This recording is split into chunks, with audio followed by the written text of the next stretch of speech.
does this sound?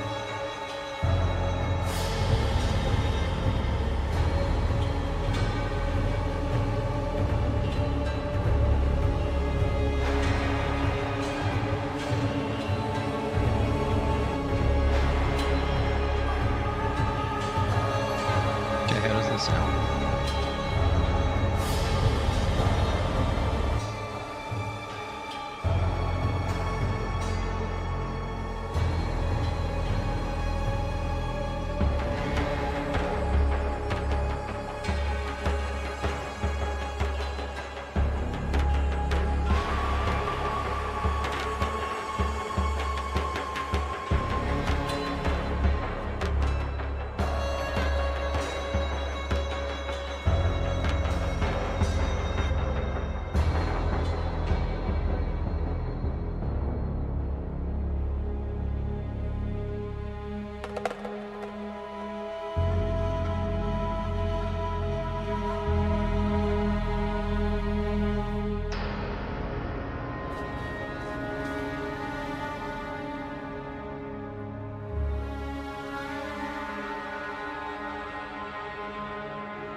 I should pull up my bingo board.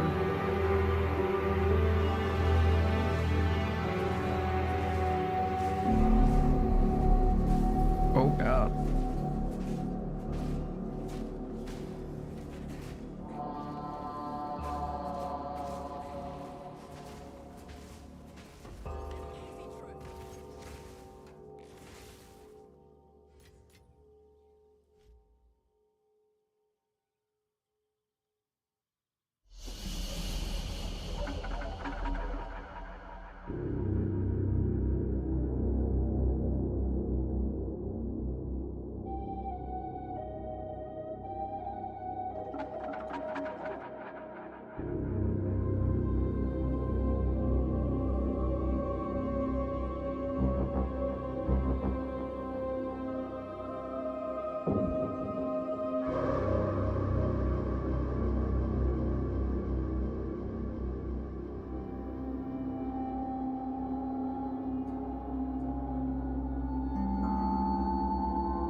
is it not showing?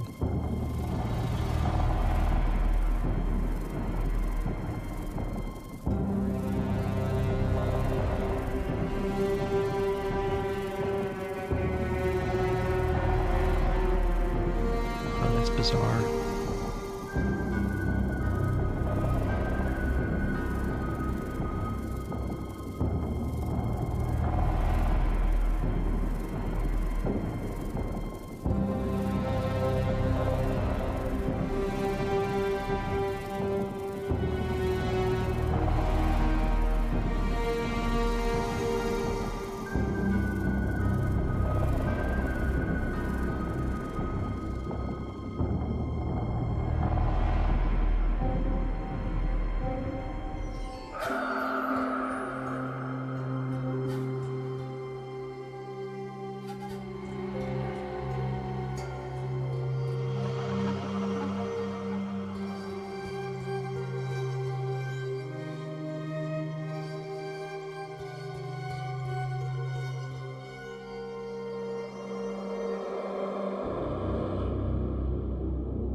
Okay.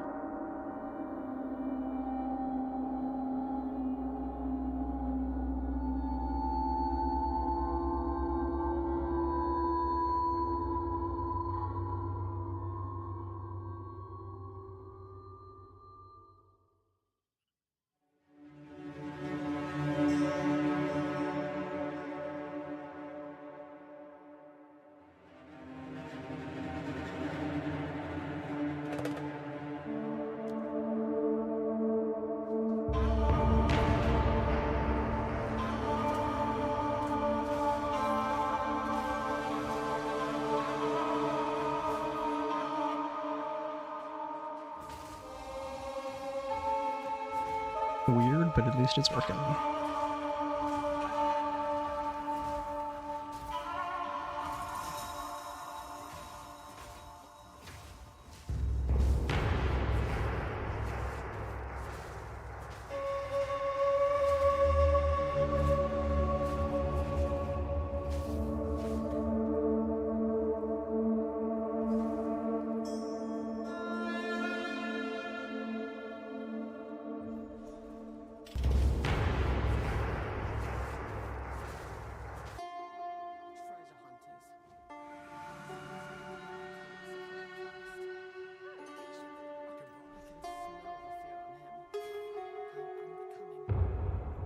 Getting close.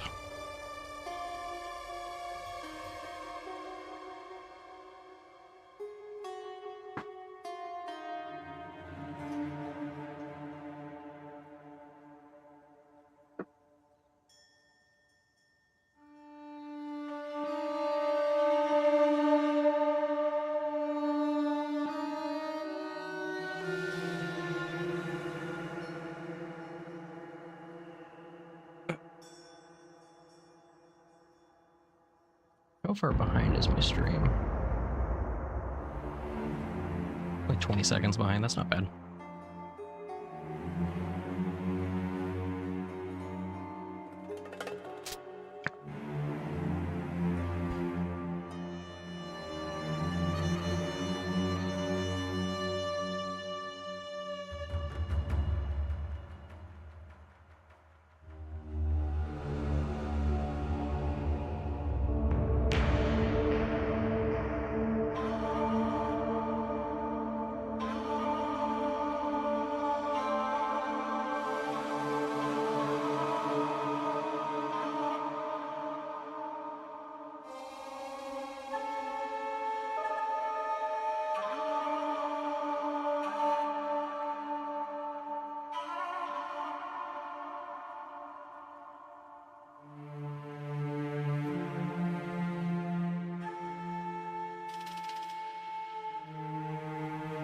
Okay, let's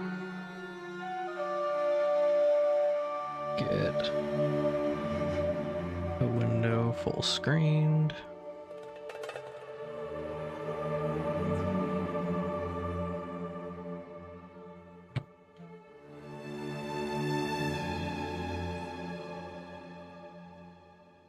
And we can hide my shitty bingo board.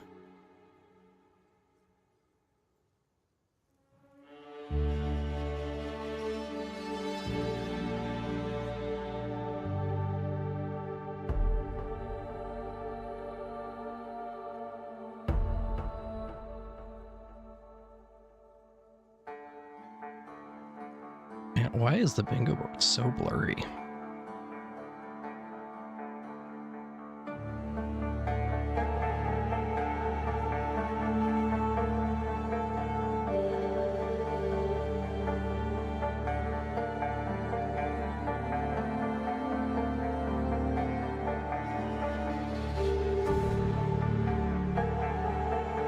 Okay, I'll just throw that in the corner here.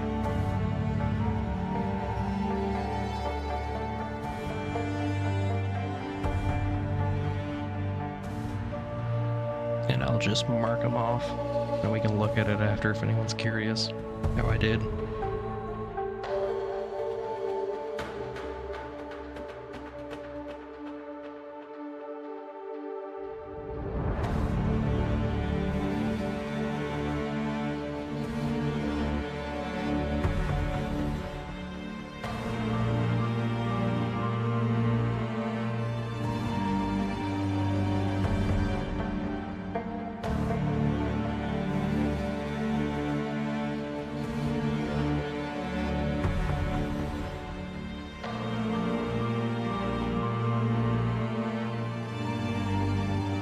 I should probably mute or close Path of Exile 2. We'll close that.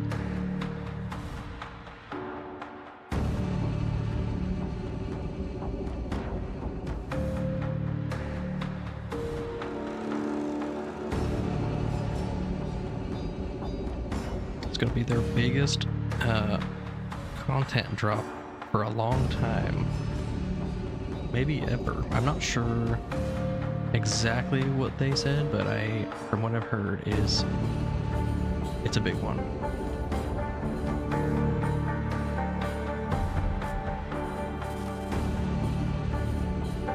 Kind of went crazy on my bingo board.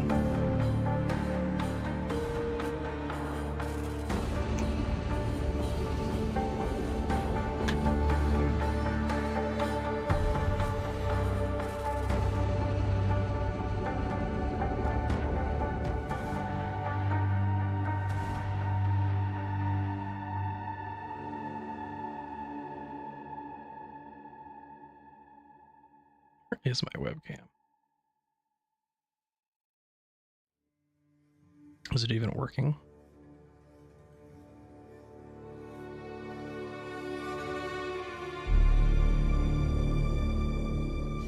It is. Hello.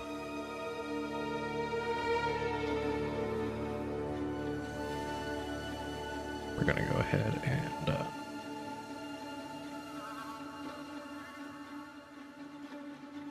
no. Twitch is not part of the webcam group.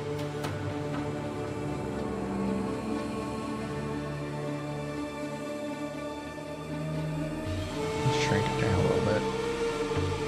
Hide it in the corner.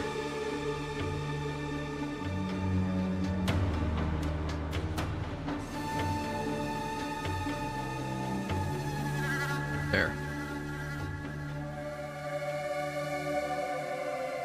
Hi, I'm Jonathan Rogers, Game Director on Path of Exile 2, and welcome to GGG Live. We have a huge amount of stuff to share today, so it's going to be a good one.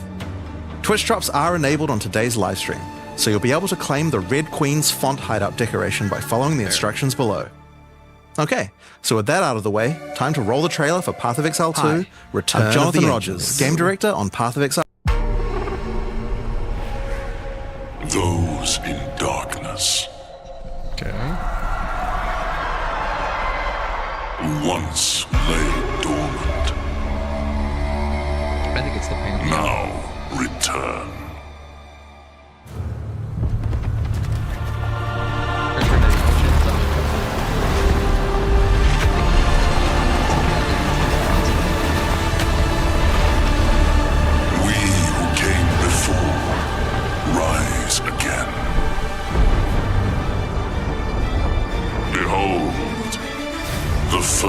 last edict.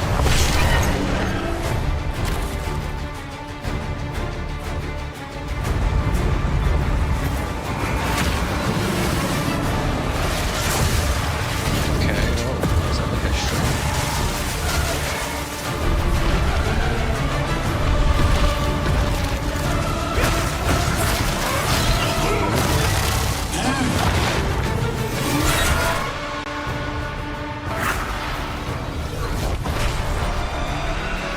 Ritual rework, interesting, okay.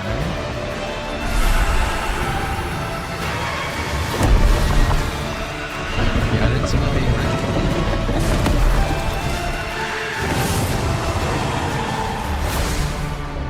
The other one was kind of easy, so that's good.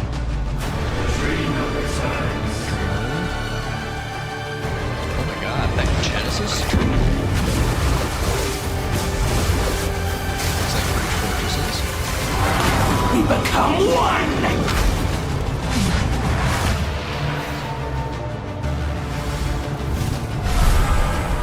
Delirium relic. You are completely alone.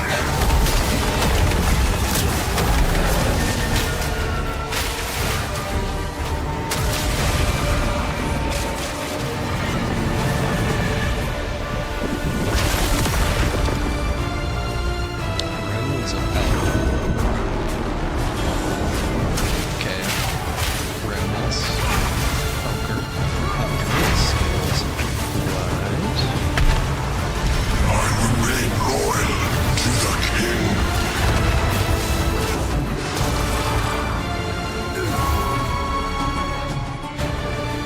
Interesting, okay.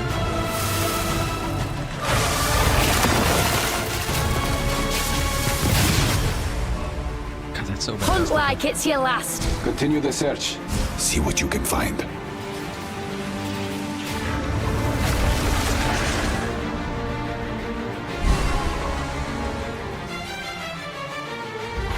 Rosador! Now see how your story ends.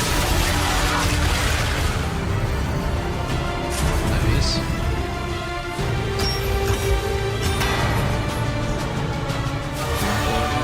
Spare one for a second. Is that something? Traces on this. It's a boss. Working with her? Hell yeah. Sensing.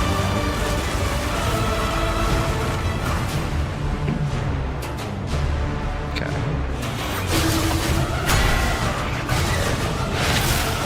What does he do? Makes much more. No swords. To face us is to swords in the trailer? face oblivion. I thought that was a game.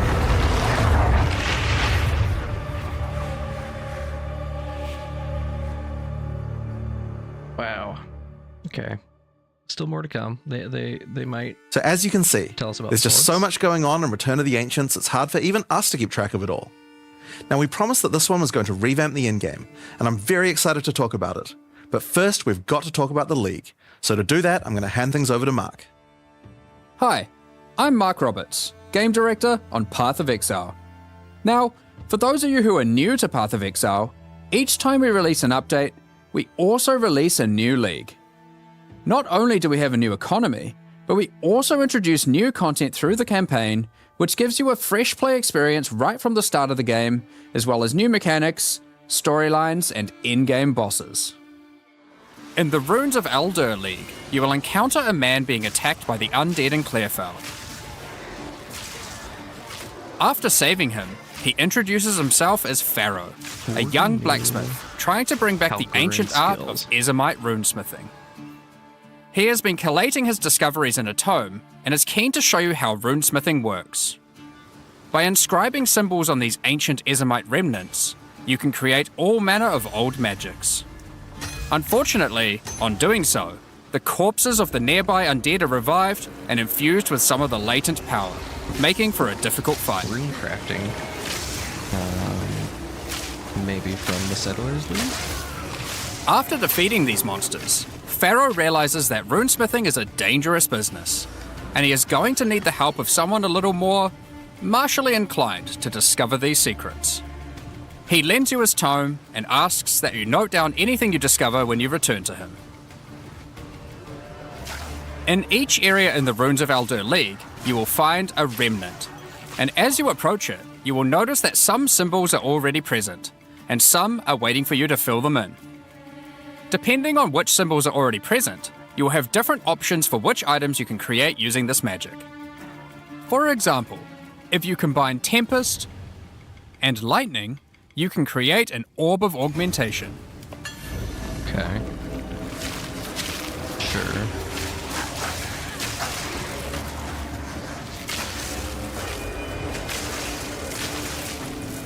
I probably won't be doing that for just an Orb of Augmentation, but But be careful.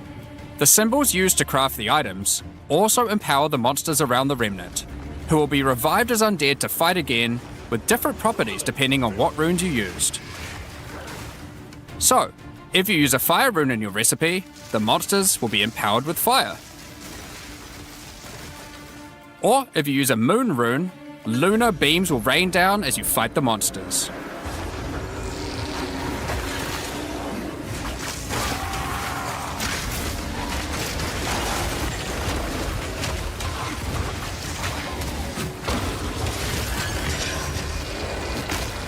After the fight, break the remnant to receive the item you crafted.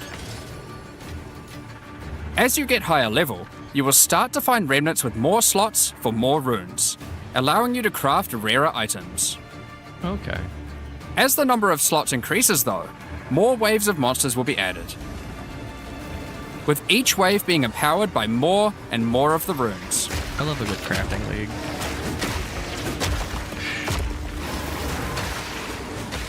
And this can get pretty dicey, because some of the runes can have powerful effects.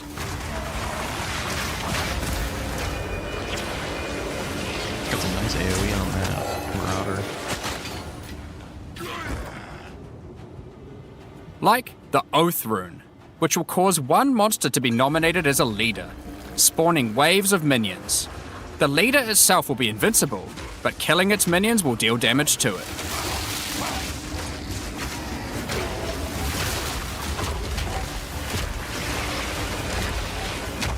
I wonder how many passes were on that Atlas skill tree. On my bingo board, I put 500 plus. Some but I don't know recipes if can that's get pretty happening. large, requiring 6, 7, or even 8 runes. But Looks like don't we're getting worry, 2 new you won't ascendancies, have to though. remember them. Pharaoh's runecrafting book will record all the options, allowing you to simply pick which one you want to craft, given the existing runes that are already on the remnant. To expand your knowledge and to allow you to craft more items, Pharaoh has asked that you keep an eye out for signs of runic magic around Rayclast. He wants to document anything you find in order to rediscover the secrets of Ezomite runesmiths of old. The first of these can be found in Ogham, and reveals to you an ancient secret, buried deep underground. The runic magic which the Ezomites believe to be their own is actually of Kalguran origin. Yeah, 40 Kalguran skills. I'm guessing that's for Thousands of existing years weapon ago, types? the Kalgurans came to Rayclast to find I don't think sources we're of getting a new Verisium, weapon. a metal on which engraved runes allow control over reality. Pharaoh is determined to learn these ancient ways and gain mastery over them. If you can bring him more Verisium, he'll be able to use it to smith power into any armor, granting you Runic Ward, the power harnessed by the Kalgurans since ancient times. Runic Ward is a new resource that protects you from death. Should you run out of life, your Runic Ward will kick in, sustaining your body until your life can return. It effectively acts as an extra life pool. Interesting. Of course, should you take enough damage to run out of that, you will still die. Every single piece of armor in the game can be upgraded this way, even uniques. Some are just a strict upgrade, giving Runic Ward with no downside. Wow, Others that's a lot of are more armor extreme, price to- sacrificing defenses to get a much larger amount of Runic Ward.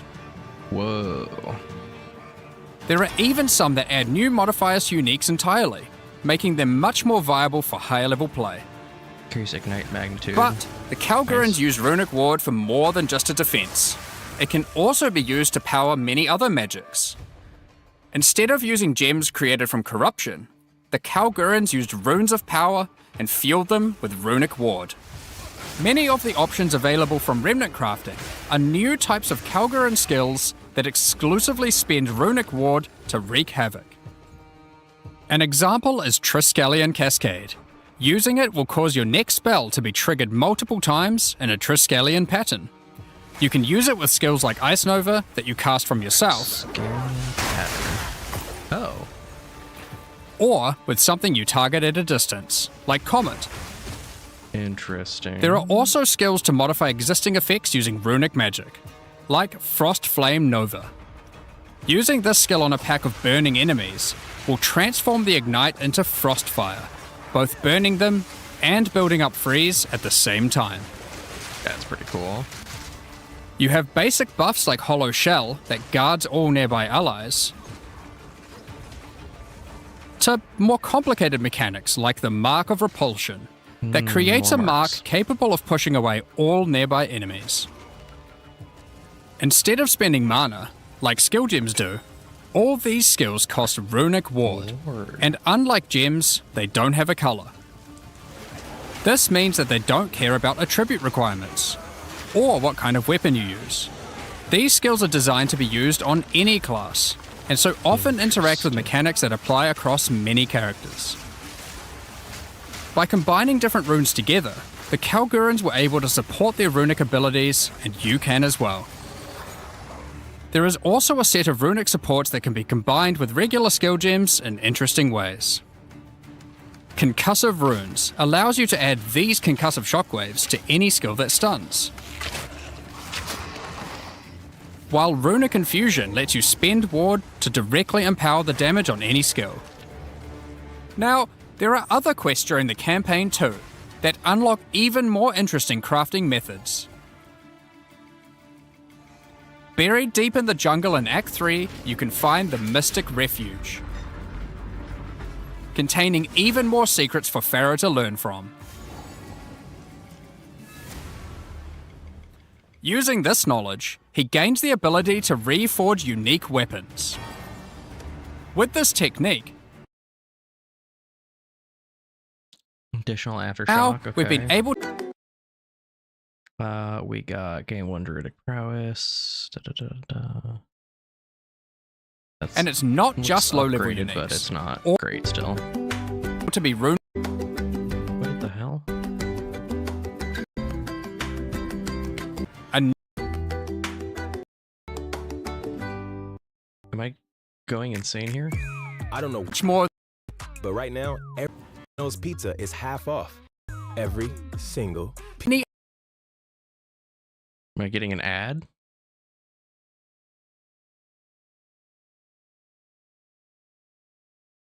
The audio was bugging out there.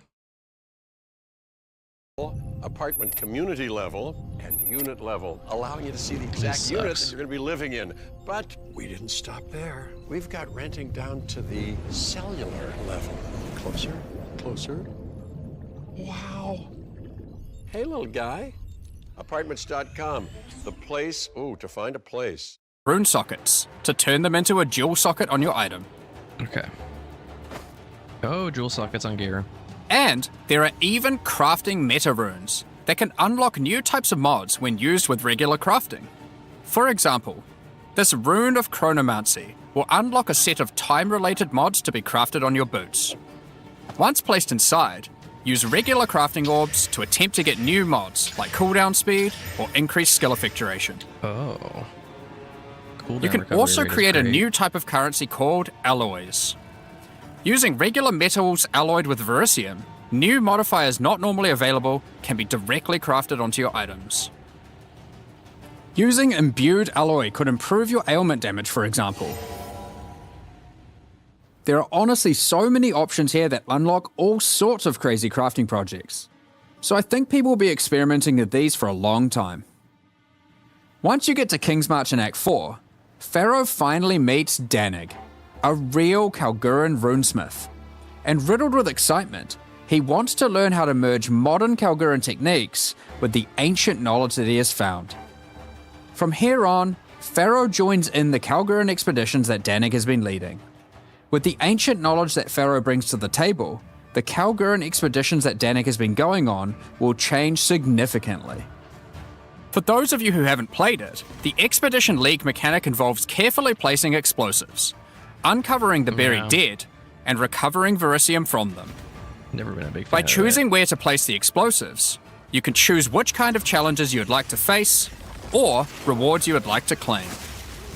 But unlike before, expeditions now contain the remnants from Runes of Eldur, allowing you to do some specific crafts along the way using the new League crafting mechanic.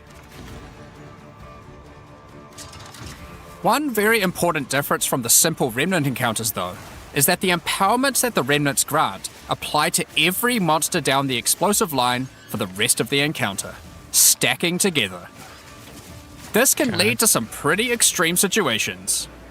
If you stack too many remnants, you might be in for a fight beyond your abilities, but the rewards can be very worth it. Each mod on the monster is improving the items that they can drop. Once you get to the endgame, you will find that the Atlas has changed substantially. To the south, you will now find the coastline of Rayclast, with the ocean beyond. Kingsmarch has not fared well after the Cataclysm, and lays in ruins. Rog's shop has been destroyed, but he is much more concerned about his wife, Gwenyn. He would like to launch an expedition deep into the ocean to find her, and this begins a new major mechanic for Expedition, exploring the ocean. Previously, a logbook was a single encounter. Now, using a logbook, you can send ships to explore an area of the ocean to the southeast, uncovering a range of islands to begin your search for Gwenyn. You can hop from island to island, doing many new encounters. There are islands with expeditions, grand expeditions. Is it still infinite? New bosses, and all sorts of other unique things to find. Eventually, you will find the island that Gwenyn has been holed up on. It turns out that she has found the tomb of an ancient Kalguran, Medved. While she appreciates you coming to her rescue, she is still keen to blow open the doors of the vault and take whatever you can find inside.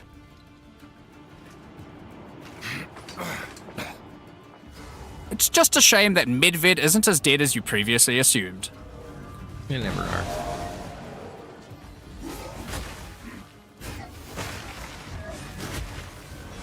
Now, after you have defeated Medved, you will find another logbook, and this time you can use it to choose which direction you want to explore. The ocean is vast and contains a huge number of new islands to find. With each logbook, you can explore one sector, and you can go as deep as you like. Okay, so it does seem infinite. There are again. all sorts of interesting objects to uncover and dungeons to explore. What about the Abyss map? Many of the islands have expeditions with totally new mechanics. So for example, here is a volcanic island with voltaxic sulfite. Blowing up the sulfite will unleash extra waves of enemies. But there is also this wall with a suspicious light coming from behind it. On blowing it open, a giant ogre comes out, and he is determined to eat as much sulfite as possible. That is a big guy.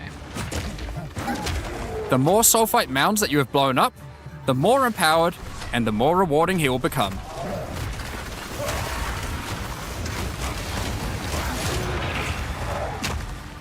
These islands contain all sorts of little secrets that you can find and blow up. Free trapped wisps, blow open root doors, even raise ancient precursor technology. And of course, more bosses. There are more and further vaults to blow up, and one of them in particular is pretty important. The Tomb of Uhtred, the Star Drinker.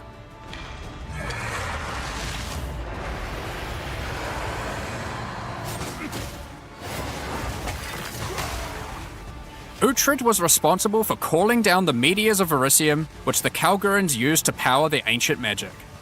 And upon defeating him, he calls down a truly gigantic one into the ocean nearby.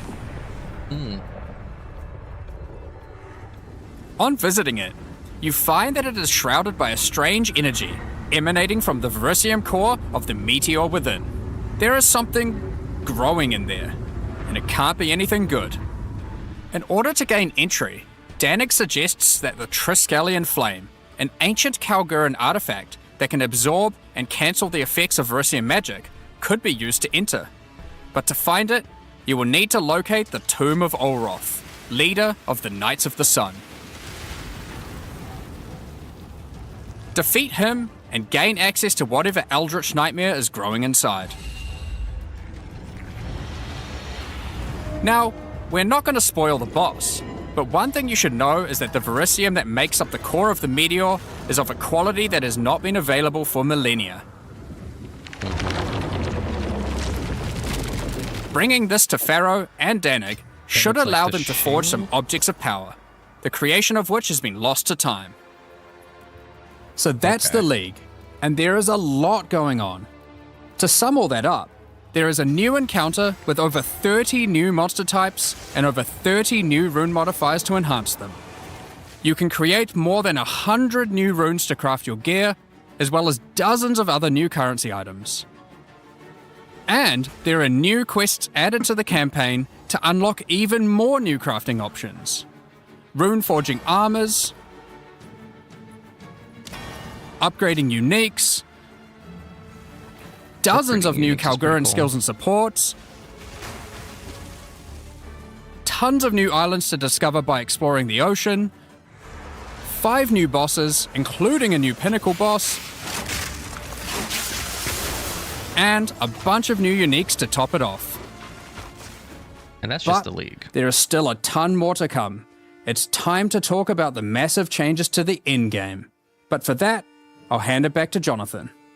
Now, as Mark hinted at before, the endgame atlas is very different now, and the ocean to the south is the least of the changes.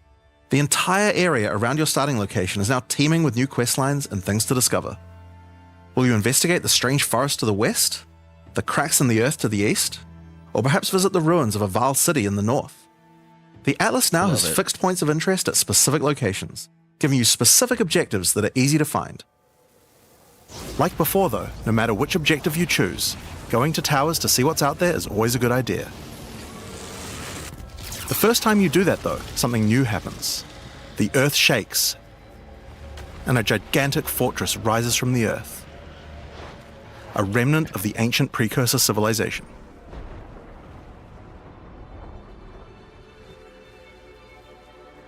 Interesting. The cataclysm of the beast has caused an ancient protocol to be invoked.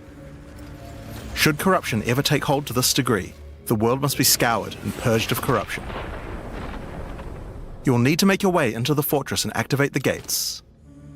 Gain the keys to reach these ancient precursor weapons, and disarm them. But this will be no easy task. The fortress has many areas to explore and many new things to find. Oh. You will power up that? ancient machines, fight new and deadly foes, discover many new areas, and uncover some dark secrets. Now, the Fortress is the first of the new full endgame storylines that we're adding in 050, and there's a lot going on with it. But not only that, it has some pretty cool new mechanics as well. The areas inside the Fortress are special. Many of them have new mechanics or rewards that they grant. Like this map, where all the rares are contained in essence crystals. Or this one, which replaces all monster packs in the area with strongboxes.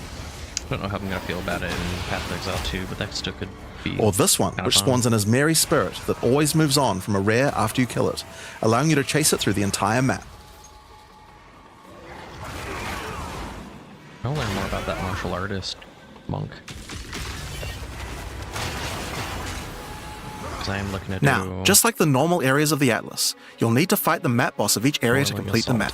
But unlike a normal map, The ones Look in at the that. fortress each contain precursor nodes after the boss, and activating these nodes will give you points for the new and improved Atlas passive tree. Now, we had an Atlas passive tree before, but it was one of the areas of the endgame that just wasn't up to scratch. The Atlas tree now works quite a lot differently. We have significantly upgraded the kind of mechanics that you can find on the Atlas tree.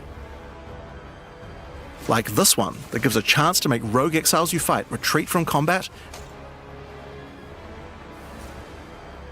and move to an adjacent map. Before you fight them again, they'll upgrade their gear and come back with a grudge this time. There are also a lot of nodes that combine mechanics together in new ways, like this one which lets Ismeri spirits possess strongboxes. All the regular monsters that come out of them are touched by the spirit, and the rares are all possessed, giving you some The incredible loot spirits move potential. faster?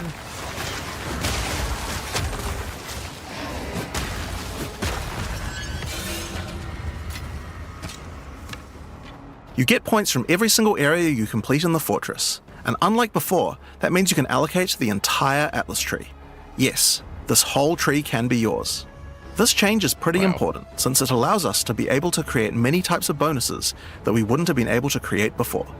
Like this one, which gives a chance for cities to be invaded by another faction, and can even allow it to contain 2 faction leaders, allowing you to get 2 crisis fragments.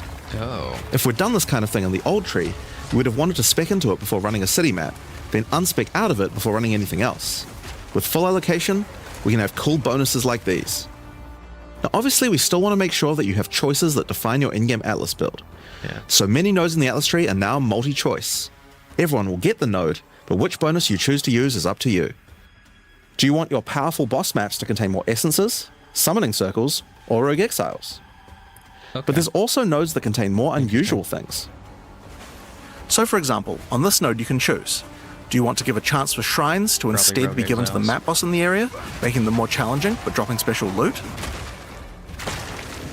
Or would you rather give a chance to be given a shrine buff before entering boss arenas, making for an easier fight?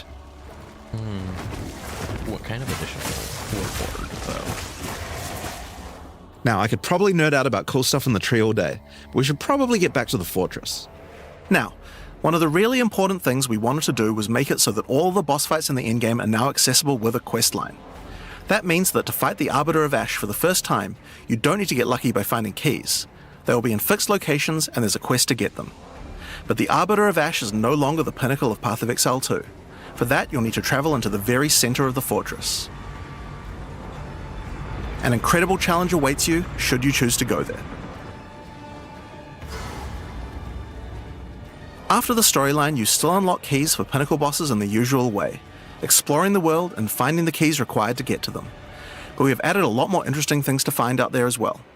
There are now all sorts of mechanics that can spawn on maps in the wilderness. For example, some maps might spawn as a rogue exile hunting ground, containing multiple rogue exiles who are there to hunt rare beasts. You might come upon them in the middle of a fight and be able to take out both of them. Or a map of champions that makes all the natural inhabitants of the area into magic monsters. Whoa. Or this XP one farm. that causes all shrines in the area to release as merry spirits when used. They're not moving faster. Once you have Maybe a explored and little. found your keys, you can return to enough, fight the though. pinnacle in the fortress again. But this version of him will be harder. And not only that, he will have new unique rewards as well. Each time you fight him, you get the ability to activate one section of the fortress, and any maps that you didn't finish there will be automatically completed, giving you all the Atlas points. So if you're the type of player who doesn't want to explore the fortress, and instead just race out into the infinite Atlas, you still have a way to get all those points. So that's the Origins of Divinity storyline. It's a huge amount of new content with a ton of new areas, 5 new bosses, including a pinnacle, with a bunch of new unique items. But not only that, it also completely revamps the Atlas tree, and includes a ton of new map mechanics that you can find both inside and outside the fortress. But this is just one of the new storylines. So let's talk about the next one now, Masters of the Atlas. Now earlier we talked about how the multi-choice nodes in the tree allow you to still have an in-game Atlas build, but we didn't think that was quite enough. You have an Ascendancy class for your passive tree, why not an Ascendancy class for your Atlas tree? Well, that's where the Masters of the Atlas come in. Throughout Rayclast are many opportunities for those with the skills to find them. Atlas Masters are willing to train you in these skills if you're able to help them in return. One such master is Jado, a member of the Order of the Jinn, an organization that secures powerful artifacts to prevent them from falling into the wrong hands. Jado will send you on missions to investigate strange occurrences on the Atlas and recover the artifacts causing them. And for each one you recover, he will gain more trust in you and teach you more ways of the Order of the Jinn. At level 1, you could choose to massively increase the chance for rare and unique chests, or make it so that all map bosses drop an additional unique item, Okay.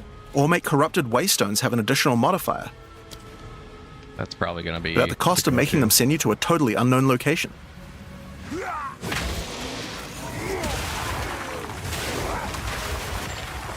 Each mission you complete for Jado will unlock another row of abilities and give you another point to allocate, letting you choose how you want to specialize. But there are other masters too. For example, Hilda. Hilda is a member of a guild of monster hunters. She will send you on missions to assassinate specific deadly creatures around Rayclast and harvest their parts. In exchange, she will teach you her monster hunting skills, like this one, which adds a 25% chance to upgrade any map boss to a powerful version. Or this one, which makes his Marian spirits no longer possess rare monsters, making them go for the unique bosses in the area instead. You might notice that many of the effects on these are both upsides and downsides. So Hilda, for example, can make it so that you only get one attempt when fighting pinnacle bosses, but in exchange for that, they always drop 2 uniques. Because of that, we wanted it to be easy to swap between them depending on what you're doing. As you unlock each master, they will appear on the side of the screen. Simply click whichever one you want to use to run the map, and all the bonuses you have selected for that master will be activated. This allows you to have a few different strategies that you can quickly pick between, depending on what you're running at the moment. Now, one thing that's been pretty obvious is that the endgame leagues we created when launching Early Access in 010 were not really up to the standard of the leagues we did since then. Fate of the Vaal and Rise of the Abyssal just have a lot more going on than Delirium or Expedition, for example. We wanted to do a serious upgrade to all of these mechanics before we do our 1.0 release, and so that's what we've done. All 4 of the leagues we launched in Early Access have been upgraded with not only new quest lines, but new mechanics, new crafting systems, new uniques, and new pinnacle bosses. One of the really important changes we made to all the leagues is that you can now find them on the Atlas in specific locations, and each one has a quest line that will lead you there to being able to complete the league, along with its Atlas tree and its pinnacle boss. This is true even for the leagues that we didn't do major redesigns to, so let's use Abyss as an example. When you first encounter one in the endgame, you'll get a quest that leads you to the east, where you will find these mega abyss cracks in the earth leading away from the Well of Souls. All the maps along the cracks will contain abysses with special properties, and mapping along these cracks will close the Atlas scale abysses, giving you points for the Abyss Atlas tree. At the end of each Atlas abyss, you'll find an Abyssal Depths with the boss fight for one of the Abyssal factions, giving you a guaranteed way to fight them. And after completing all 3, you'll get a key for the Well of Souls, allowing you to fight the Vessel of Kulamak. This kind of thing makes an in-game league so much more friendly for new players, giving people obvious goals and a guided experience to complete them.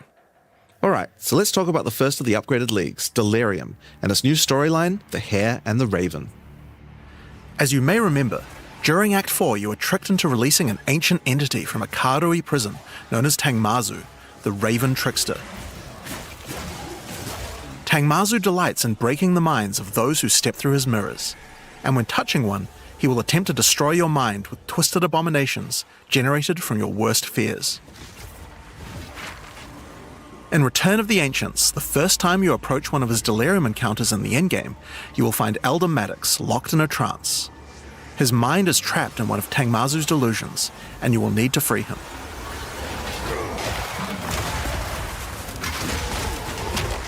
Once free, Elder Maddox demands that as you caused this problem, you should put it right. He asks you to travel west to the Withered Willow, the location he believes that Tangmazu first gained his powers. But be careful. As you travel there, the Raven Trickster will attempt to break your mind. Each map around the Withered Willow features Delirium encounters. Now this is more than a simple quest upgrade. The mechanic of Delirium has been overhauled and expanded. At the bottom of the screen, there is now a bar that indicates how deep into Delirium you are. You can see which direction leads deeper by looking at the fog, and the deeper you go, the more challenges you will face. By looking at the bar, you can see how long you have until the Delirium ends. And you can also see special encounters that you will face if you're able to go deep enough into the fog. At the end of the bar is always the boss of the map, but we now have a variety of other encounters that you might find as you explore the horrors of your own mind. For example, you might encounter a purple mirror shard that when shattered will cause all the enemies to become more nightmarish. After hitting this, you'll notice the delirium demons are enhanced, significantly more powerful, larger, and scarier in general, along with more rewards. Or should you encounter a red mirror shard, you'll be sent into the depths of your mind.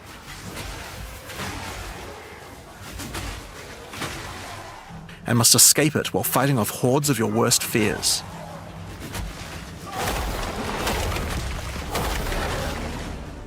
If you are able to do so, you will gain a powerful amulet with 2 instilled notables on it. Once you reach the Withered Willow, Elder Maddox discovers that a shard of the mirror is missing. You will need to track down Tangmazu and restore it if you have a hope of discovering how to defeat him, and that means entering the Raven Trickster's mirrors in an attempt to locate him. Each area around the Withered Willow contains delirium encounters, so that's a good place to start. As you do deliriums, some of the special encounters will drop liquid emotions. Normally these emotions can be used to instill amulets to add notable passive buffs to them, but in Return of the Ancients, emotions have a new function as well. Each one now has the ability to add crafted mods to jewels, allowing you to add specific mods to an item slot that can be quite difficult to roll. For example, Liquid Despair will allow you to add critical hit chance, while Liquid Suffering will allow you to add movement speed or Air of Effect to your jewels. Removes But there a are many random more. one like a Chaos Orb. Once you've done enough delirium encounters, the location of a grand mirror, an entrance into Tangmazu's realm, is revealed. But it won't be that simple to enter. Using his powers, he reflects the map boss for a ridiculous empowered fight, then destroys the entrance into his realm of madness.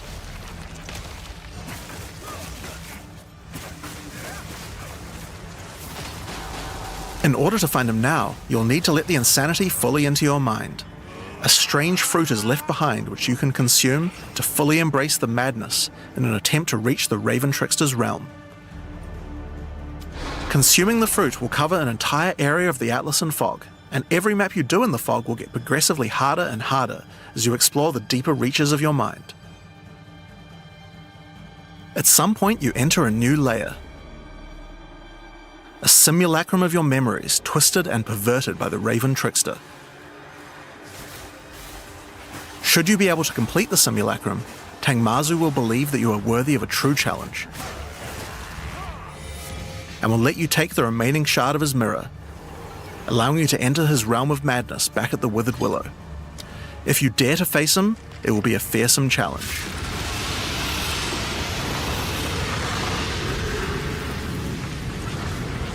Holy crap. So, that's the new storyline of Delirium. As you can see, it's not only a questline, there are new mechanics, new crafting options, and new boss fights. But one question you might have is, what happens after? Well, once you've completed the story, grand mirrors will start appearing on the Atlas sometimes after completing Delirium encounters. After doing the grand mirror, you can select where on the Atlas you want to do your fruit-induced drug trip and get another key to fight Tangmazu. But this time, the fight will be quite a bit harder, and not only that, the fight will be able to drop a bunch of new uniques that were not available in the questline version. We'll show some of those later. After doing a grand mirror, the decision of where to spread the fog can be important, because there are some potent emotions that only come from certain map bosses affected by Delirium this way. Like all emotions, they can craft special mods onto jewels, but these potent emotions can create mods that you can't get any other way. So for example, Potent Liquid Melancholy is an emotion that can only come from human bosses, and allows you to add a variety of on-hit effects. Also, you might want to try instilling amulets with these emotions. They could have some interesting effects, with some powerful notables that do not normally exist on the tree. Like Storm's Rebuke, which makes armor break boost your cold and lightning damage. Oh. But also notables from a clearly That's deranged cool. mind, like Calm's Blessing. This skill allows you to ancestrally boost fire spells after using a Warcry. How about using an Ancestral Flame Blast? Whoa. Now, just like before, you can also upgrade the League by getting points for a dedicated Delirium Atlas tree. But this now works in a much better way and has much cooler effects. The maps in the Delirium area of the Atlas give you Delirium passive points for completing them, so it's easy to see how to progress. Some nodes will add new types of mirror shard encounters to your Deliriums. Like this one, which will pause the Delirium for some amount of time, allowing you to more easily get to higher depths. Or this one, which adds extra Delirium modifiers to monsters when you pick it up. There are also nodes that can add new types of drops, like this one which modifies simulacrum encounters to add special liquid emotions which can craft time-lost jewels. And nodes that apply to the Atlas mechanics of the League, like this one which causes the Grand Mirror to spread delirium fog over a larger area of the Atlas, potentially containing multiple simulacrums. Alright, so that's the changes to delirium. The core mechanic now includes a bunch of new things to find, new monsters to kill, and has new mechanics on the Atlas. It also has new crafting system for jewels, and over 20 new unlockable notables for amulets. Not only that, but you have a new pinnacle boss with a bunch of new unique items, and a massively upgraded Atlas tree just for delirium. But there's still a lot more to come, so let's talk about Breach next. When you first do a breach in the endgame, you will find Aelith, one of the Keepers of the Flame, an ancient order of monks dedicated to preventing the Hiveborn from entering the world. As you seem to be a keen slayer of crafting tree demons, looks crazy. Aelith would like to recruit you to the Order and asks that you travel to their monastery to the south. On the way there, you'll start to encounter more breaches, and will notice one of the first changes to the breach mechanic. You still have to kill monsters as fast as you can to keep the breach open, but now you can visibly see how much time you have left to keep it open, and how each kill extends its duration. Once you've reached the monastery, you will learn more about the Keepers. In the 25 years since the events of Keepers of the Flame in Path of Exile 1, the war with the Hiveborn has not gone well, and they have managed to establish a foothold in the world nearby. A gigantic area has fallen to the Scourge, and the Keepers are unable to get inside. Inside the monastery is the Genesis Tree, a powerful asset to the war effort, stolen from the enemy and gifted to the Keepers by the Dreamer himself. Using the tree, Aelith could create a breach stone and penetrate the Hiveborn foothold, but without Hiveblood, the tree has withered. To get Hiveblood, you will need to take advantage of another new mechanic of breach. If you can keep the otherworldly portal open for long enough, the breach will stabilize and will enter a new phase. The Hiveborn will send their toughest miscreations to defeat you, and the breach will not close until you can annihilate them, dropping Hiveblood that you can use to restore the Genesis Tree. Nice loot. In some cases, you may even No attract one of the filter. deadliest foes the Hiveborn can offer, a Marshal of Zesht. These monsters also drop womb gifts, and if you take these to the Genesis Tree, they can be used to craft items to help you in the war against the Hiveborn. Given that 25 years have passed since the beginning of the war, the tree has grown and withered many times, but with each cycle it learns and expands its abilities. When you first open the Genesis Tree, you will notice these holes into which you can place your womb gifts. Each womb gift can be used to create a different type of jewelry, and must be fertilized with Hiveblood. No armor, huh? So for example, you can place this amulet womb gift into the tree, and it will give birth to a random rare amulet. But the Genesis Tree is capable of much more. As you continue to feed the tree, its branches will regenerate, and allow you more and more control over what kind of items it will birth. So for example, this branch of the tree will allow you to control which base types of amulets can be birthed.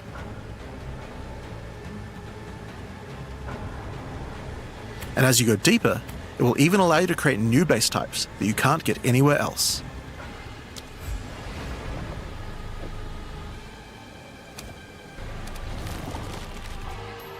Like this one, which gives you an entire spirit skill for free. Oh, that's nice. Or this one, which has a rune socket in it. To the left and right are branches that will let you control which mods the amulet can get, including making sure that they're higher level, or controlling which specific mods that they will always have. With 15 points to allocate, you will have to choose wisely how you want to specialize your crafts, but it's worth noting that this tree doesn't have any cost to respecking it. You can enable or disable the nodes at any time by clicking on them. On rings, we've also added some really interesting new crafting options as well.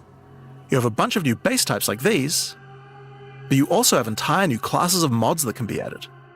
The right-hand branch of the ring tree adds an entire new set of caster mods to rings. From basics like extra elemental damage for spells, or more niche options like this mod that increases the rate you gain seals for Unleash. Oh, interesting.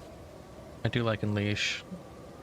Wonder if it works for some. And on of the them. left-hand side, you can unlock an entire new set of mods for minion characters. This stuff is actually pretty important, because casters and minion builds didn't have as many slots with interesting item crafting compared to attack builds. The Genesis tree narrows that gap. There are also trees for belts and currency. I won't go over them too much here, but there are all sorts of goodies in these too, like being able to create new catalysts for jewels, or a belt that gives lightning damage. Once you've done enough breach encounters, you may finally get a womb gift capable of birthing a breach stone.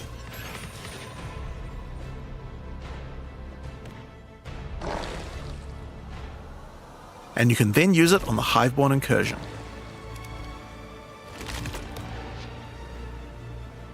Once used, the true extent of the Breach Demon's foothold becomes clear. They have not only transformed the land, but constructed huge sky hives as well. When you enter the outskirts of their realm, you will discover breach hives. Using the power of the Keepers of the Flame, these otherworldly structures can be burned away when walking through them. But for each one destroyed, more of the Hiveborn will attack when you attempt to purge the hive. Kind of like fortresses, mini fortresses. These encounters are particularly rewarding for womb gifts, so you'll want to do as many of these as you can. But your real goal are the sky hives deeper into the domain. Oh, These they twisted have creations are straight up securing the demon's hives. entry into our world. Inside the very center are the Breach Lords Tool and Ash, and you will need to defeat them if you want to get rid of the foothold once and for all. Now, once you've completed the questline version, there is still more to do. You will find other breach domains on the Atlas randomly in your travels. For each one, you will need to find a breach stone, destroy the sky hives, and defeat the Breach Lords. And doing these encounters is what will give you access to fight Zesht, the existing Breach Pinnacle boss, which you can access by communing with the Dreamer himself inside the monastery. While completing the questline for Breach, you will also be gaining points for the Breach Atlas tree, and there are a lot of cool new options here. This node will cause breach hives to spawn outside of the Hiveborn domains on the Atlas. And this one will give Aelith additional abilities that you can use while attacking a hive. Like this one, which causes all Hiveborn in the next wave to be magic, drastically increasing their difficulty in exchange for way more items. There are also nodes that allow you to control your rewards, like this one, which adds a set of new lineage supports to the Marshal of Zesht.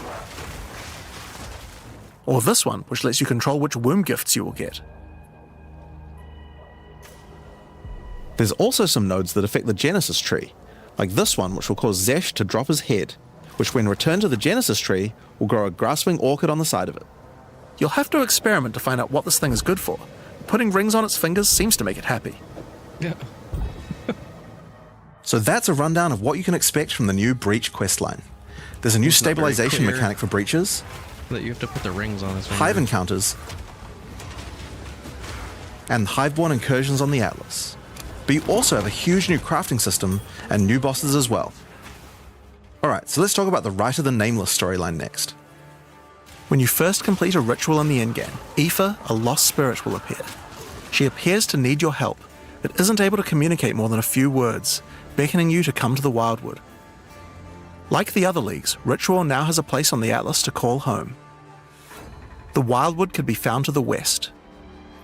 When you first arrive there, Aoife's spirit will guide you I like in, that they're adding where you will quests discover that inside the to Wildwood, the spirits can Atlas. take physical form. To get you started in the Atlas.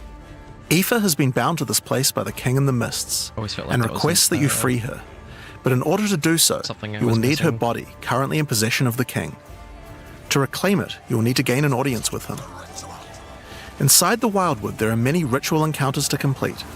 Like before, in each area, triggering rituals will resurrect the nearby bound monsters to attack you, and killing the monsters will give you tribute. In addition, each ritual you do in the area will add the monsters from the previous ritual, making the encounters much more challenging the more rituals you complete. Once you've completed them, spend your tribute to get items. Now, an important change to the rewards of Ritual is that all the items in the reward window are now uniques or omens, making this league's rewards much more valuable than before. In order to gain an audience with the Nameless King, you need to sacrifice tribute to him. Any remaining tribute you don't spend can be sacrificed this way to fill up this bar. Once you have enough tribute for an audience, return to the Wildwood to divine his location with the Nameless Shrine. I like that. His location will be revealed deeper in the Wildwood, and you will need to make your way to him, kill him, and get Aoife's body. Using her body, you can attempt to release her spirit, but this is when you learn about the true threat of the League. The Wildwood is built on top of an ancient prison. The King in the Mists didn't gain his power out of nowhere. He was granted it by an ancient being of darkness known as the Bodark, and the Nameless King's use of this power has been causing the prison to weaken. In order to prevent the Bodark from entering the world, a champion will need to enter its prison and beat him back, but those with a name are unable to survive there. In order to do so, you will need to transfer your name to another with a new mechanic in the Ritual League, the Rite of the Nameless. The rite will begin in a nearby forest. At first, it appears to be a regular ritual encounter, but that will soon change. The final ritual of the area will include the map boss, and defeating him will give you a piece of the effigy onto which you will transfer your name. But the ritual is still not complete. Once the map boss is defeated, the atlas will open, and you will need to pick another adjacent map to continue the ritual. During the rite, each adjacent map will have different rewards to tempt you. So for example, if you go in this direction, you gain significantly more tribute, but if you go in this direction, the uniques in the reward window will turn into currency instead. You can also sometimes get offered specific items that will be added as rewards, so in this case, you'll have to choose if you want to get 5 Chaos Orbs or a Mage Blood. A difficult decision, I'm sure. Now, as this is one continuous ritual, the encounters in the next map won't start from scratch. They contain all the monsters that were gathered from the rituals of the previous map as well, making them harder and harder. And that includes the map boss too. You will need to defeat both map bosses in the final encounter for your next effigy piece. And it still doesn't end there. Pick another map, another reward, and add another map boss to continue until the ritual of the Nameless is complete. It will take 5 maps in all, and will be an incredible challenge. But once complete, you can return to the Wildwood to perform the final rite. Transfer your name to the effigy, adorn the crown of the Nameless King, and enter the prison. Now of course, once the Pinnacle boss is complete, the League doesn't end there. As you do rituals on the Atlas, you can continue to give tribute to the King in the Mists for another audience. It's probably going to be a bunch of garbage uniques, but I do find the unique phases Pick another more forest to begin the Rite of the Nameless once more, and this time with a harder Pinnacle boss and new unique items to find. Of course, we've also significantly upgraded the Ritual Atlas tree. Get points by completing maps in the Wildwood, and you'll be able to unlock some pretty cool nodes. Some of them affect the Rite of the Nameless, like this one which extends its duration. You thought fighting 5 map bosses at once was hard? How about 6? Or this one, which makes maps during the rite have more reward mods, often having 2.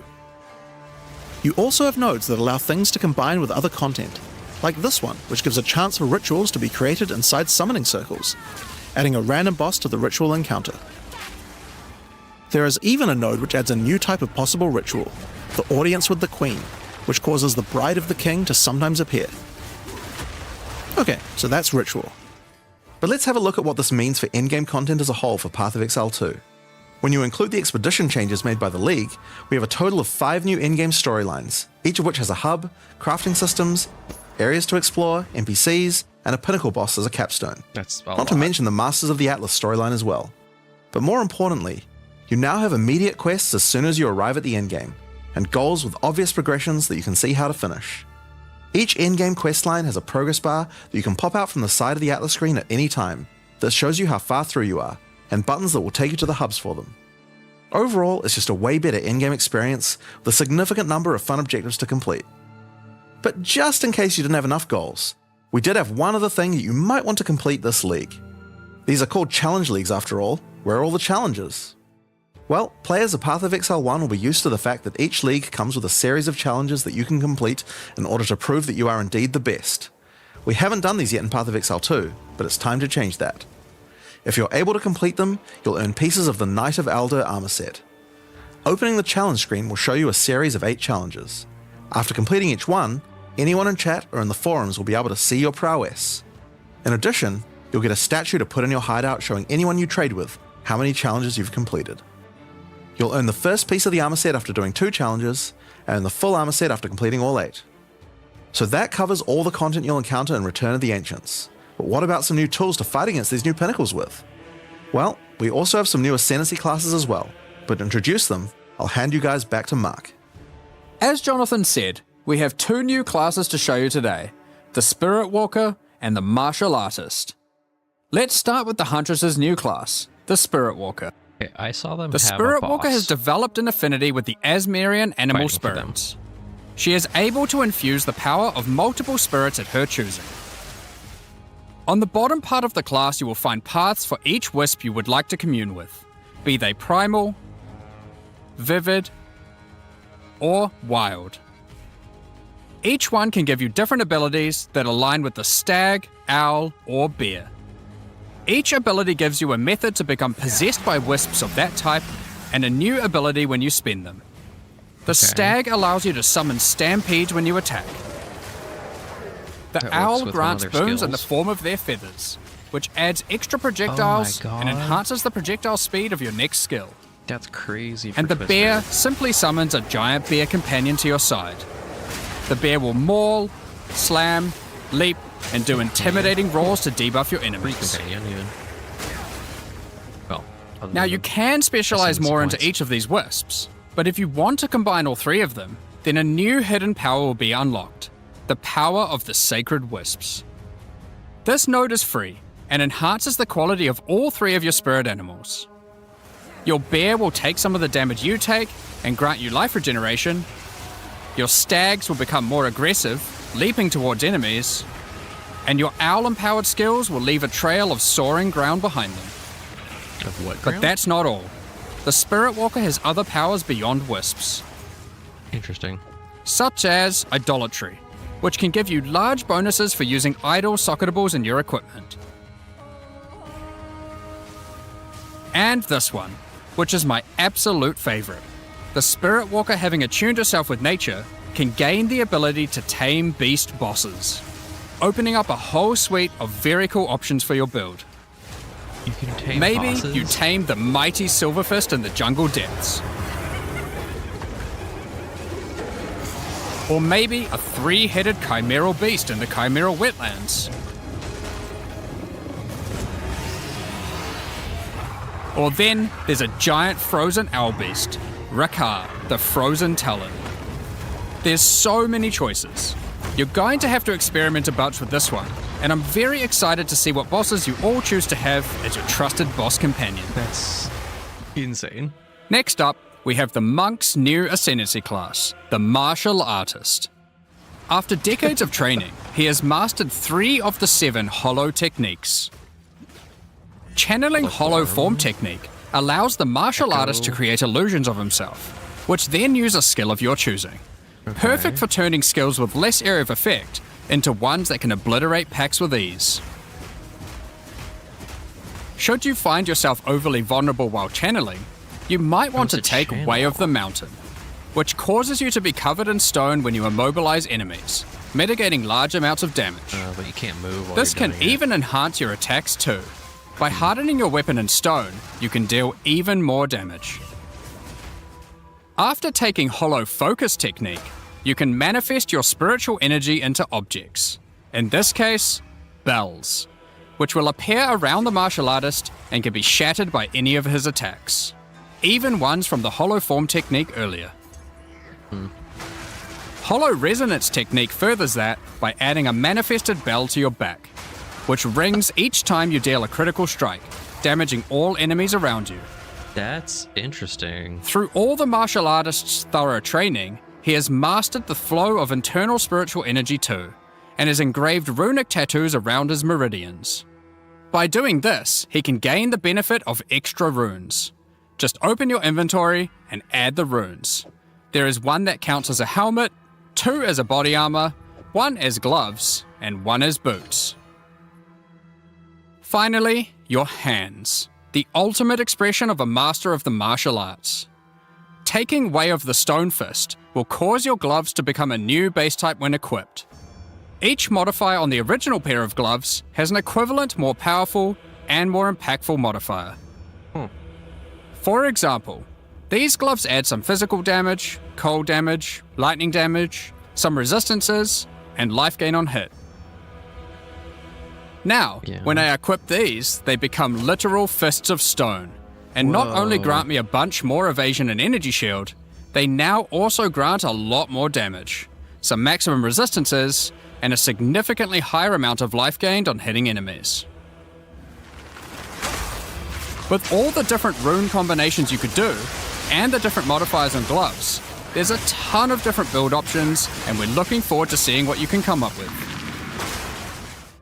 Now, with so many new bosses in Return of the Ancients, of course we want to have a huge number of unique rewards. Yeah, I'll probably start with There that. are some pretty cool things in here, so we wanted to show you a few of them. Twisted Empyrean is a two-handed mace made from the purest of Verisium, combined with the beast's corruption. It converts all of your mace's skills fire damage to cold, and visually does so too, turning your volcanic fissures into glacial ones. This mace also comes with its own built-in skill, Starborn Onslaught. Using Glory, you can leap backwards, throwing your mace at the ground, creating Verisium fissures, before calling behind it a storm of cold metallic bolts from the stratosphere. Next, we have Eventide Petals, an amulet that not only grants runic ward, but also comes with its own reservation skill, Midnight Zenith. This skill causes your critical hits to grant Arctic petals that hover around you. Once you have acquired enough of these petals, they will be consumed, creating a floral ice crystal near an enemy. Then, destroy that crystal to do devastating cold damage to everything around it. The Raven's Flock is a staff perfect for minion characters. Not only does it grant spirit reservation efficiency and minion damage, it also allows your minions to inflict grueling madness on hit, slowing enemies and making all other slows on them more powerful, for maximum crowd control. That's not where this item shines though. It grants a skill called Spiraling Conspiracy. This skill causes a flock of ravens to circle you, dealing damage over time to anything near them. Killing enemies, or just by standing near unique enemies, causes the flock to grow, getting larger and larger. For your PoE 1 players, you can think of this just like a Raven Righteous Fire. That's not all, however. These ravens are also minions, so they fully scale with minion damage and come with their own command skill, Mad Flight. This command skill causes your flock to create a tunnel of deathly damage between a set of illusory mirrors, obliterating anything in between.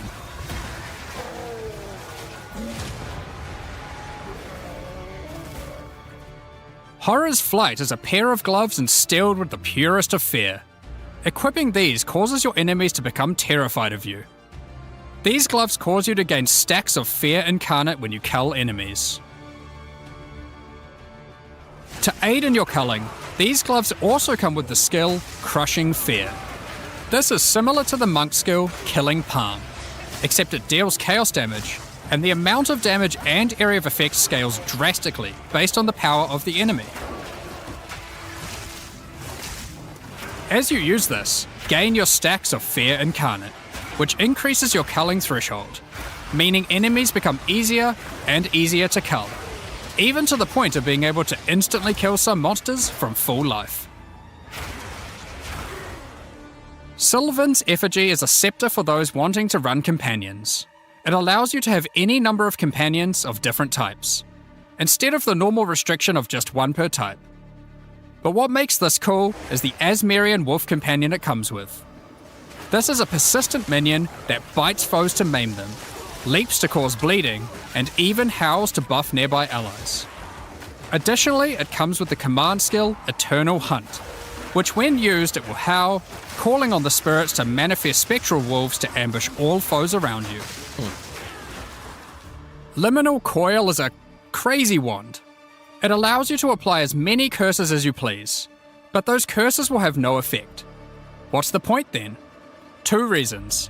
Firstly, your spells gain a bunch of extra physical and chaos damage for each curse on enemies. Secondly is the skill it grants called Coiling Bolts.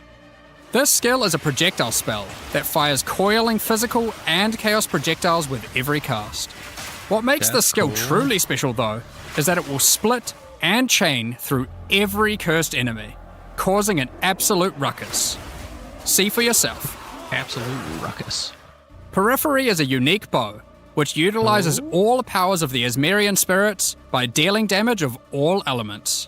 And all elements can cause all ailments. Oh, that's cool. The coolest thing about this bow, however, is the Asmerian Swarm skill. These are minions that are summoned when you kill enemies. They will pursue all nearby enemies, damaging them and inflicting a debuff on them that boosts your elemental damage even further. Watch as you mow enemies down, and the swarms of Asmerian wisps aid you, melting enemies one screen at a time.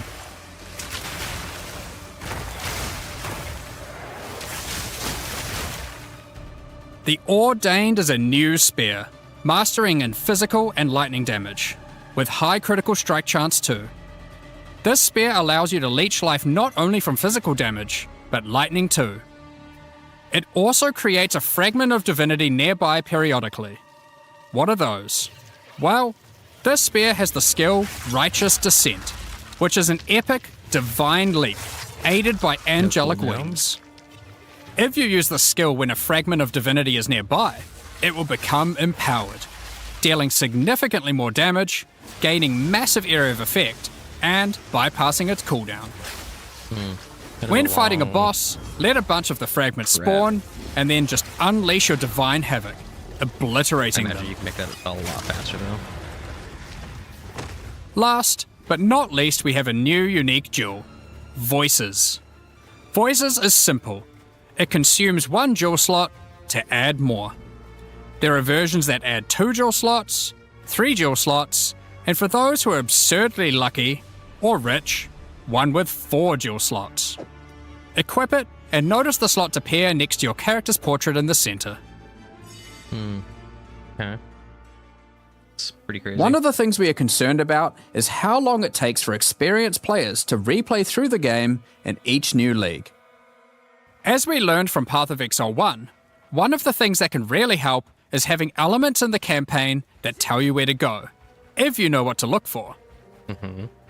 We'll cover just one example per act for Acts 1 to 3, but there are many more than just these. For example, Hunting Grounds in Act 1 is a large, sparse area, containing multiple entrances and landmark encounters. Here's an example of some of the changes we've made here. Finding the ritual encounter in this area isn't too difficult. Now after completing it, a trail of locusts will lead to the entrance to Freythorn. Just follow it and find the source of the evil. That's a nice change. You may also find corpses of dead animals, killed and pecked at by the crowbell. You'll notice a trail of blood leading away from them. Follow the trail and it will lead directly to the boss. We even put a signpost on the road to tell you which way to go to find Ogham Village. In Act 2, in the Mastodon Badlands, you need to find the Lightless Caverns and track down the Abyssal. Now to make this quicker, in the level you'll find these cracks. Just follow them, and it will take you right to their lair, allowing you to find and unlock the Well of Souls. In Act 3, the jungle areas have camps of explorers to sell you items. However, they are now even more useful. By talking to the explorers, they will point towards the next area. Not only that, but it will also reveal it on the minimap, so you can know exactly where to go. That's great. These are just some examples. We plan to do more and more of these over time in order to streamline the experience. Now, as this is an in-game expansion, it makes sense that we would work on Atlas QOL. We've added a search box that updates live as you type. Have a specific map you want to run? Now they will be much easier to find. If there are multiple maps, hitting enter will move you from map to map. Now, making a character build in Path of Exile 2 can be pretty complex.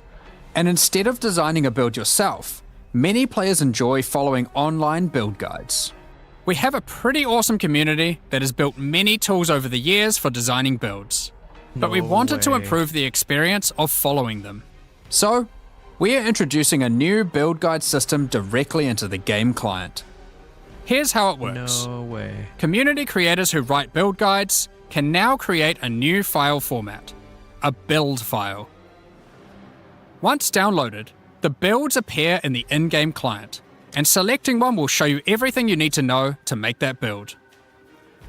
So you can see all the passives you need to allocate, ascendancy points you need to take, Crazy. skill gems you need to equip, and recommendations for all the support gems you need to use as well. For items, the build designer can specify which uniques to use in each slot, or if needed, just add some notes to the item slot to say what kind of item you need. Wow. In fact, build creators can add notes to just about any of these areas, allowing them to explain different trade-offs in context, or just give more info about how these things should be used. They can also give level ranges to each element, allowing recommendations to change over time. Great for builds that need to respec after they reach a certain level. Now, all of this is written in a standardized build format that creators can use, and we imagine that a lot of community build tools will be updated to add support for this format. Wow. Now that we have trade market searching built into the in-game client, we have added the ability to price check items you can find more easily. What? Control-Alt-clicking an item will now search for it on the trade market, showing you the current prices. Wait, what is For this? rare The items, trade it's market? handy Did to I miss exclude this some last mods. league? So we added the ability to enable and disable each mod so you can see what effect each one has on the price. Next up, we're going to be talking about the new supporter packs for Return of the Ancients. Today, we're launching 2 new series of supporter packs, the Blood Reaver and Divinity packs. Each tier contains the pack's full face value in points, Alright, what the alongside hell? several exclusive microtransactions. The market. As always, the microtransactions in these packs are purely cosmetic and do not affect your character's power or progression in any way. The Blood Reaver series of supporter packs contains 6 exclusive microtransactions. Let blood fuel your bloodshed. The Exsanguinator weapon effect draws the blood of enemies you've slain and funnels it into your weapons. Turn the appearance of your endurance, frenzy, and power charges into orbiting globules of blood with the Blood Reaver charges. While your charges are active, these blood orbs will grow in size when you absorb more blood from nearby enemies. There are options to have pure blood charges, or charges that still display which kind of charge they are at their core. A taste for blood doesn't negate a taste for style. The Elite Blood Reaver armor features crimson leathers and golden accents to set yourself apart from uncivilized leeches.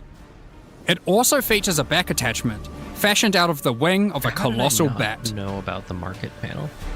Alongside every Blood Reaver is their trusted gargoyle pet. In I true really gargoyle tuned out fashion, during the they League of the take the Druids. form of a stone statue when you are idle, leaping into action when you're on the move again.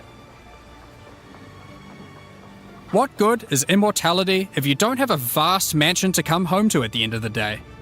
The Eternal Blood Reaver supporter pack contains the Blood Reaver Manor Hideout. This exquisite 2-story estate features an organ, a grand dining table, and cages for your visitors. You can alter the walls to create as many or few rooms as you like.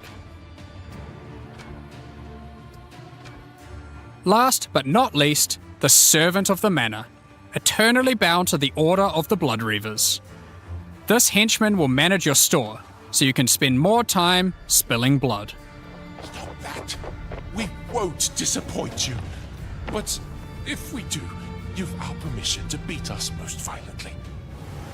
The Divinity Pack series also contains 6 exclusive microtransactions. Call on Divinity to aid you in eluding enemy hits with the Divinity Dodge Roll effect. As you That's kinda sprint, actual Divine Lightning wings will form out of your back, leaving a trail of radiance as you engage or escape from Easier to combat. see when you're actually sprinting. For situations that are too dicey, call on the gods above to send down the Storm of Divinity portal to create a safe passage for you to retreat through. Adorn yourself with the Knight of Divinity armor set, a highly revered attire only bestowed to those deemed worthy for the divine cause. Equipping the Divine Surge character effect empowers you with a storm of divine energy. This one's more my style. Using skills causes the storm to burst from your character, spilling raw divinity into the area around you. The Arbiter of Divinity wings are the final piece remaining to emphasize the force divinity has over this realm. This ancient precursor machine was found locked away in a highly guarded vault. Its original purpose is unclear, but it has been altered to fuel your maps using the pure, everlasting divinity within the statue. The pillars surrounding represent how many portals you have left for your map. This map device also tracks your progress as you complete the new Origins of Divinity storyline, added this expansion. Additionally, all microtransactions from the supporter packs will be made available for use in Path of Exile 1.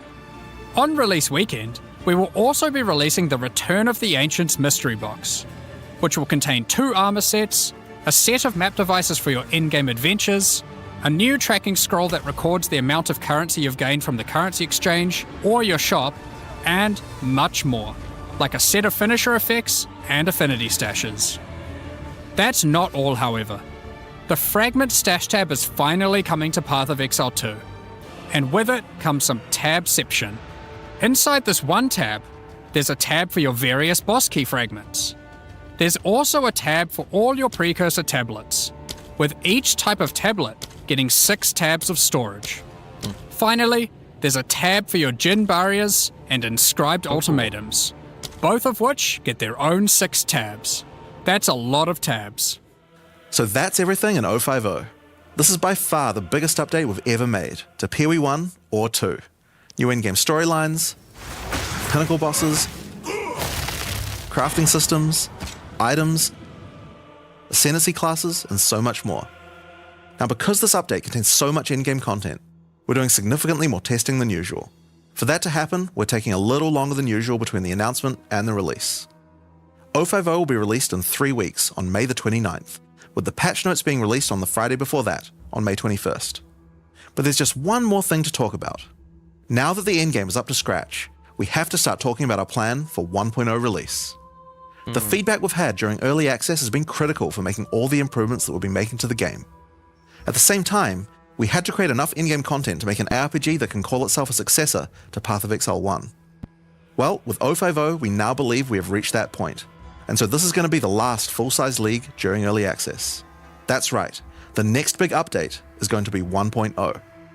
Now, normally we would do our next big content release in August, but in the run-up to full release, our plans take a little longer on this one. As big as 050 is, 1.0 is even bigger. So we'll be launching 1.0 this year sometime after ExileCon. But that doesn't mean we won't be doing updates in the meantime. In this final phase, we have a lot of things to polish throughout the game and balance to improve. I'm sure there'll also be feedback about the new endgame that we need to incorporate too. The difference is that the focus is not going to be on adding more content like the previous updates, it's going to be on improving what we already have. But we still want to encourage people to try out all the balance changes and improvements that we're making. So we're going to be running a few event leagues during this phase alongside each update. Think remixes of existing mechanics or features. And speaking of ExileCon, don't forget to pencil it in on the weekend of November the 7th in New Zealand. ExileCon is a gathering of our players, and a chance for us to showcase everything we'll be working on for both Path of Exile 1 and 2. And this one will be particularly important for us, since we finally get to unveil some of the coolest content that we've been working on for a while now with Act 5 and 6. Tickets for the in-person event are currently sold out, but don't worry, all the announcements and talks are going to be streamed online for all of you to watch. Now, I'm personally so excited for this. This is the year that PoE 2 comes out. The campaign is finally finished. It's been 8 years to get here, but we're finally near the finish line. And with that, it's time to move on to our live Q&A. Okay. I'm going to stop here.